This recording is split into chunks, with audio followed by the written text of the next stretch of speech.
It sounds great. Each business unit owns and manages its own data, and the data is available for the rest of the company. That approach is essential for the data mesh. But can large companies really achieve that? How realistic is it? I'm going to talk about this with Petr Žáček, Director of Product Management at Ataccama. Peter, welcome to the show. Thank you for the invitation. For whom are data products? I mean, for which companies? I think that data products can be really used by any company, but it's not the data mesh that will be easier for many companies. So I should elaborate on that. With the data products, what I kind of liked maybe a little bit more is how it used to be called before the data products and data mesh were established. It was called as an approach to data as a product, which maybe signifies a little bit more about what is it about. It's about the mindset of the organization. It's about the mindset of the teams that are owning the data to really not treat them as something that is just there, but treat them as a product that they are creating for other teams. Which means that it's not just about the data, it's also about the information, what is the data for, how it should be used, what is in the data set, information about how you can access the data, and maybe provide some additional, let's say, information about some restrictions or consents and things like that. So when you think about a product as some physical object that you are shipping to a shop, then you basically have the product itself, then you put it in the box with the manual, with some information about where it's coming from, with all of the info that you actually have as part of the packaging. So would you say that the packaging is not part of the product? Some might say that, but in the end, it's really the whole package that you deliver to the shop. And you also have to, of course, figure out how people can get to the product, how they can reach the shop, like if it's going through the shop or if you're putting it somewhere in the, in some physical shop. So data products are very similar to that. It's really, I have some data, I want to provide it to other people, to other teams. There is a purpose behind the data. There is a reason why I'm providing this data set. And if I do all of that, I can maybe even have better analytics over how people are really using the data. If I am, really satisfying their needs, or if there is a need for this data set, or I'm doing it just because of I'm bored and no one is really using that. So the mindset to approach data as a product or deliver the data products is something that I believe every company can adopt. It doesn't have to be adopted for every team, every part of the organization, but it is a very healthy way how to look at the data and how to make sure that the ownership is something that is just there by default. It's not something that you have to think about after the fact. It's basically part of the data delivery. Someone owns it, someone is responsible for it, and someone tells you exactly why they created it, what is it for, and how you should use it.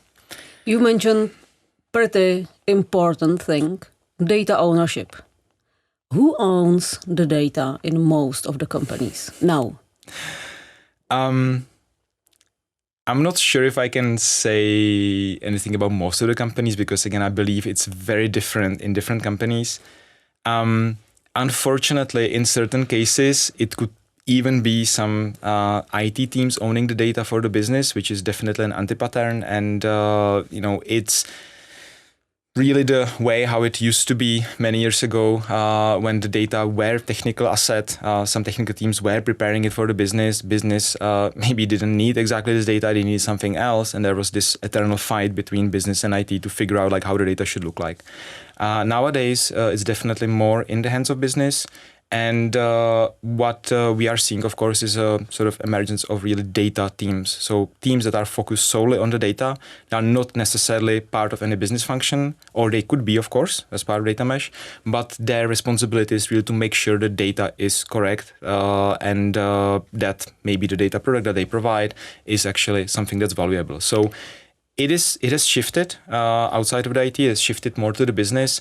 I wouldn't say that we really see the full ownership in the business, and it's not necessarily because there will be some technical problem, but it's the mindset problem. If I have some kind of central data team, I still solve the similar problems as I had with the situation when IT was owning the data, right? I centralize the decisions. I centralize the processes. Yeah. Again.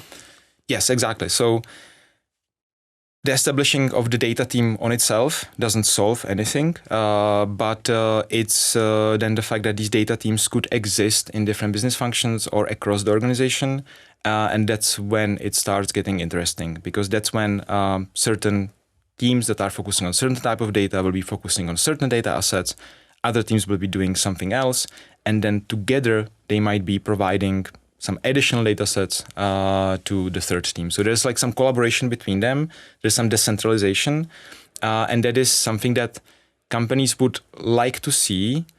At the same time, many companies would still like to have the full control over the teams because they may not necessarily trust them, that they will do things correctly. So again, it's some sort of fight that we are always seeing in the data management, the need for centralization and enforcement of policies, enforcement of processes, and decentralization, more effectivity, more agility, and things like that. And I'm probably not going to go directly into data mesh, but in general, how the data products can help us here is because we can still enforce or at least establish some guidelines for the whole organization, some expectations from the data products, but then we can decentralize the actual management and even the individual, let's say, contracts between the different teams on top of the data products can be a little bit more decentralized, because in some cases I'll be providing, data about customers. And if I'll be providing them to marketing department, maybe it's not that big of a deal if I will have some problems in there, if I will maybe missing some customers, or if I will have some problems with unification. If I'll be providing the same data to reporting team, then obviously it might be an issue. So I can have a slightly different contract between them, and provide actually multiple data products from the same data set, but I'm responsible for it and I know exactly where it's going. And all the teams creating and using data products will need to build another skills on top of that what they already have, right? Maybe not. I guess we'll see in time, because of course data products are a great concept. Data mesh is a great concept, but at the same time, not everyone is really adopting it. I haven't seen a company that fully implemented data mesh, but I have seen companies that are trying to implement data mesh. And I don't mean it in a bad way that they are trying and failing. It's just, this is where they are. This is where they are at this point. And they basically have to think about how the organization need to change. So it's not necessarily about the skills of individual people, even though that can be part of it, but it's also about really thinking how the organization should work, how it needs to change, how it maybe needs to be reorganized and restructured. And obviously, part of that needs to be some sort of tooling. I always like to say that most of the data management, data governance problems can be solved with a piece of paper and a pen if you are brave enough. But you probably don't want to do it. It doesn't scale, it costs money. So some sort of tools are important. And this is where, again, it gets a little bit challenging, because different software vendors, different tools that exist, they are focusing on certain aspects of the data products, maybe some aspects of the data mesh. But since data mesh is not just a technological problem, it's always a little bit incomplete. And it's up to the organizations to really figure out, this is what we want to do, this is the tools that we need, and this is how we need to be structured. And they need to maybe upskill some of their teams based on how they choose to approach this. So it depends. In some teams, again, in some organizations, they may already be there. They may already have the mindset, and they are only looking for a way how to make it official. In some cases, it may be very unnatural for them to think about data as an asset, and they will have to change that mindset. And can you just mention some type of industries which, for which is valid what you already said?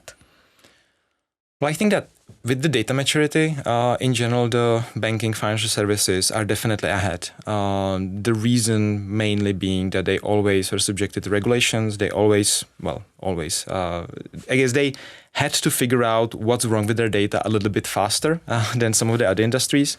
So for them, it definitely makes sense. And also from the, let's say, organizational point of view, when within bank you will have multiple functions, multiple ways of addressing the customers, it makes sense. So you will have someone just working on data for mortgages, someone working on data for, credit cards, and it should actually fit together, because to some extent, this is how they already have to work.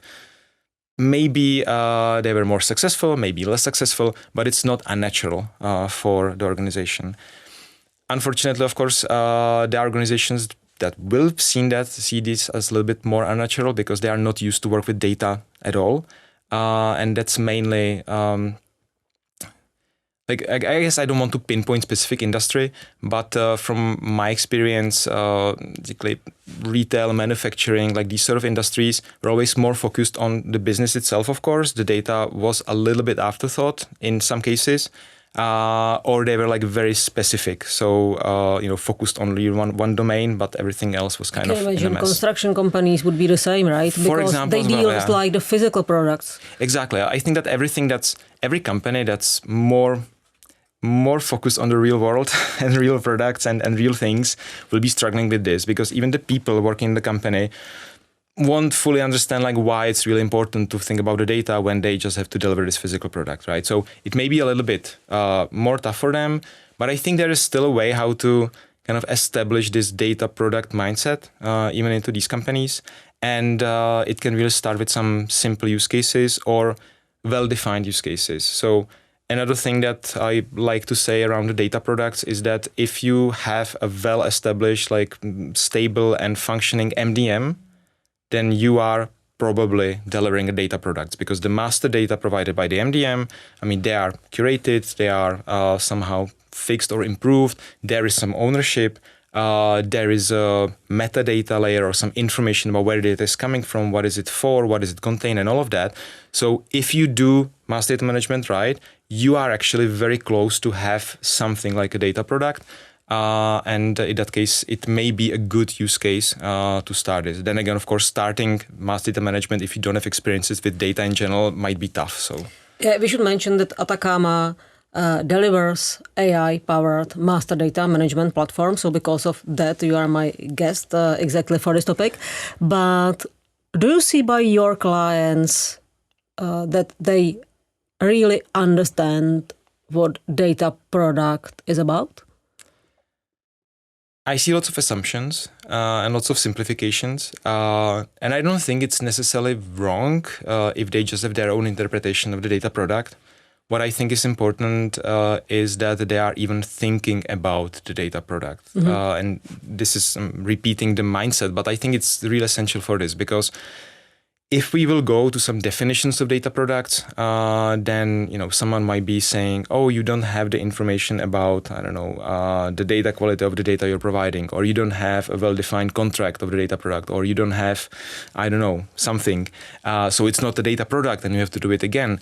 Well, I would say that at least something, right? At least some process, at least some way of creating something resembling data product will move the company forward, and it will help them to adopt the mindset and improve it in the future. So, yeah. If I decide to work with master data management, if I decide to start building data products, what are the biggest obstacles that I will need to solve or overcome? I would maybe just quickly add that we are, of course, not doing just the master data management, but within Ataccama platform, we have some additional capabilities, also focusing on, of course, mainly focus on data quality within the rest of the platform, but providing some additional capabilities around data cataloging and some business glossary, lineage analysis, and things like that. And I think that all this should be part of the data product, right? Exactly where I'm going. So I would say that really the understanding of the data and establishing the ownership and finding the gaps is how you need to start. And this is where tools can help. Again, like 10 years ago, what people would be doing, they would be analyzing databases by dumping the data somewhere, doing some ad hoc profiling, like trying to understand what is where. And especially if there were some old systems that no one even know, like who really owns the system, it was very hard to find out what data is in there and what are the gaps and like who should actually work with the data. Nowadays, it's a little bit more easier because we have lots of tools for really discovery of the data, analysis of the whole systems, and understanding what sort of data is in there. And these tools can also kind of allow the companies to establish the ownership a little bit faster because they can see it in front of them. They can see there is a data set, it contains this sort of data, the system is owned by this team, so I know where to go, who to talk to.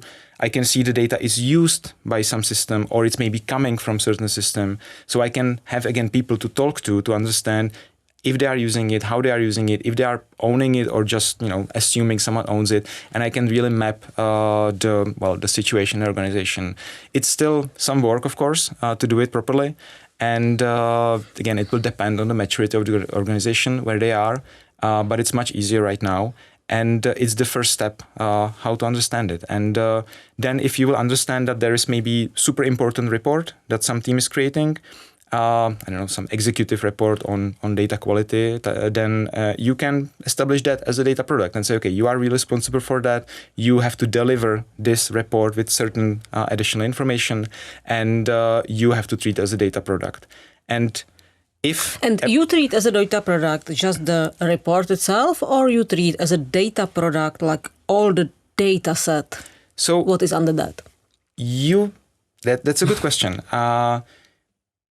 I would personally start with treating the report as the data product. As a first step. That is using some data that's coming from somewhere else. And I think that the natural way is then start to think about the data that are used for the report and finding out, okay, where is it coming from? Is it owned by someone? Is it not another data product that's actually delivered by a different team?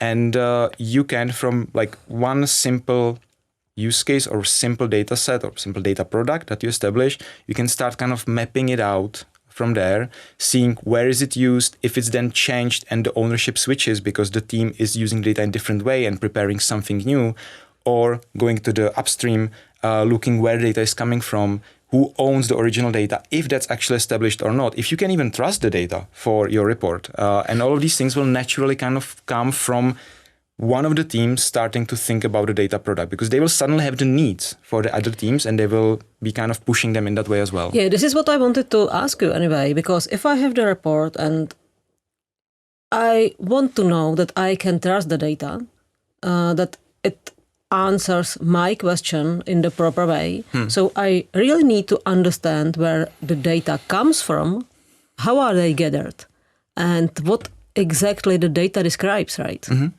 Exactly. And again, we might be, let's say, expecting some shift with AI coming in and actually giving lots of information around the data products and maybe gathering it from, whatever information repositories we have.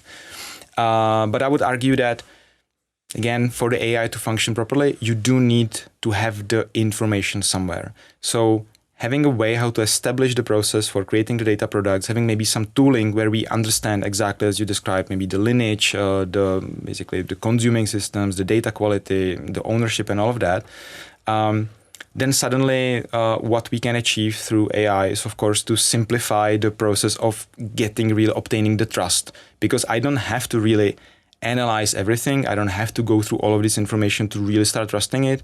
But the information is in there and I can use some tools such as AI to basically summarize for me that it is okay, that we have all of the information we need and we can move forward. So it's some sort of acceleration on top of that. But in the end, the ownership has to lie somewhere and some people have to have that. So. How long does it take to build data product? And we are sitting in Czech Republic, so for a large company in Czech Republic, which is maybe medium size in US, right? Or small one in US. The traditional answer is, of course, it depends. I know, but does it take, does it take weeks or does it take months? It can be both. The question is if it's the first data product that we have, or if it's something that we are used to do and we are just using existing process, right? So establishing it for the first time, that might be painful. So we are talking about month, right? Yeah, I think so, because several months. Again, the issues are really organization, like really figuring out how it should look like in the organization, who is responsible for that, making sure that everyone is aligned with the process. Doesn't make sense to create a data product that no one consumes. So this is, I guess, the biggest challenge, and that's why data mesh, that of course aims to adopt this to the full extent and really have decentralized teams using data products, is something that's very hard to implement, because It's not a technological problem on its own. So if various organizations are looking to implement data mesh, they can't just buy the tool. It just doesn't work that way. So they have to really think about what they need to do. They may, of course, get help from some professional services companies, some consultants, and that's perfectly fine. But it will still take some time because it may also need, restructuring of the teams, hiring new people, and things like that. If we have the process established at least a little bit, then the creation of data product, and now I'm, let's say, looking like 1 year or 2 years ahead, I would say it should be like on few clicks, right? It should be very easy because you should have all of the information in place. You should have everything established, and you're literally just saying, well, I see these data coming in. It's maybe some data products from different teams. I need it for a specific purpose. So I'm going to create a data product that will be consumed by someone else. Yeah, but this is the Ataccama vision, right? Of course. And the reality? And the reality is that it will depend, unfortunately, on the tooling at that point, because ultimately the data will have to reside somewhere. It will have to be stored somewhere. The information will have to be stored somewhere. It will have to be managed by someone. So then depending on what tooling the company has and how well it's set up, again, it may take some time. It may be the matter of weeks. It will depend. I think the biggest challenge there is really the scattering of information across different tools. Where, I'll be looking for definition of my critical data elements that are part of data products to establish the ownership. And I'll be doing it in a completely different tool than where I will be doing, the actual transformation of the data for some specific consumption. And again, the collaboration, the integration, and the information sharing may be the challenge here. Do you believe that data mesh is sustainable concept in the long term? Because, there are discussions on the market if data mesh is that concept or not. I honestly don't know at this point. What is interesting is that, again, even various analysts are basically talking about data mesh as a concept that is almost dead, or they would like it to be dead. But at the same time, they are still talking about data products and the decentralization of the teams. So it sounds like sometimes it's just like semantics and just like maybe a little bit different definition of what data mesh is trying to solve. I think the concept of treating data as a product and aiming for decentralization, that is maybe with some sort of policy making on top of that and some sort of established process for the company that is then enforced in the decentralized teams, that is definitely sustainable. That is definitely, in my mind, the future of how the companies should work. But it may take some time for different companies to get there. And with data mesh, it's also important that it's just not for everyone at this point. It could be, you're basically adding some level of abstraction on top of already tough job, and not everyone will be able to do that. And I don't, again, mean it in a bad way. Not everyone should do that. It's not a bad thing to not achieve data mesh if you don't have a need for that. So, Peter, thank you for sharing your insights. My today's guest was Petr Žáček, Director of Product Management at Ataccama. And Iva Karhanová is signing off.